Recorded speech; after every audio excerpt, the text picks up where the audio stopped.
Let's get straight to our breaking news this afternoon. Just around 3 p.m., shots were fired outside of the Capitol building. Police say a woman in a black sedan got in a confrontation with police officers after trying to ram her car through the barricade outside of the White House. When that was unsuccessful, she fled the scene in her car and got into a police chase. This is the video that you are seeing of that police chase. What you can't see inside of that car is that there is a child in there and that the driver is a female. She is now reported dead. Just unbelievable footage coming out of this really chaotic scene playing out here in Washington, D.C. Capitol Hill was temporarily put on lockdown but has since returned to business. RT correspondent Liz Wall now with the latest. Liz, what is the scene like outside of Capitol Hill right now? Well, the scene, it was quite chaotic, but we are told that the scene has been secured. Now we know that the D.C. police, Capitol Hill police, FBI, Secret Service, all of them are investigating what exactly happened here. We're about as close as we can get to where shots were fired. We're told several shots were fired. I spoke to a couple witnesses that said they heard one shot after another. It's possible, we don't really know who fired those shots. We're hearing now that most of those shots, if not all of them, were actually fired by authorities trying to stop the suspect. You played that video earlier before, and that's where it all began at the White House, about a mile away from here is when it began. Apparently the suspect tried to ram through a barricade, and that is when a high-speed chase started, came all the way here around near the Capitol, and that's where it ended, and that's where we're told more shots rang out. We saw in that video it was a black car that was the target of this chase. We do not know much about that suspect, but we do know that she is a female. We're not sure. There's conflicting reports on the status.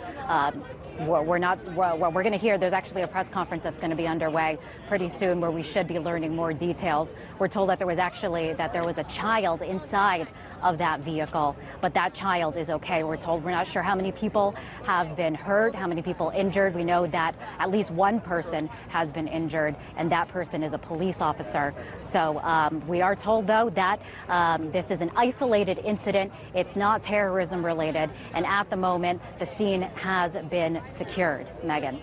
And something important to mention is that those barricades have been up since the Oklahoma City bombing, so obviously there was no danger of that woman actually getting into the White House. But from what you're hearing, Liz, was there any trouble, any kind of situation with senators, members of Congress, anybody being in danger? Well, we don't. All we know is that there were several shots that were fired. That's what witnesses are telling me. Spoke to one witness that said he heard 7 shots ring out. As I said before, we're not sure, though, where those shots came from. It's presumed now at this point that a lot of them actually came from authorities. Where we can presume because that the Capitol was under lockdown and they have deemed this the Capitol secure now. So we can presume now that the scene is safe. We're told that it's not active anymore. You can see that still there's a lot of authorities here investigating here at the scene. But at this point, we're told it's an isolated incident, that it's not terrorism related. As we know, D.C. is very, very much on edge, especially after just a couple of weeks ago, there was the deadly mass shooting over in Navy Yard, not too far away from here, that resulted in the deaths of 12 people.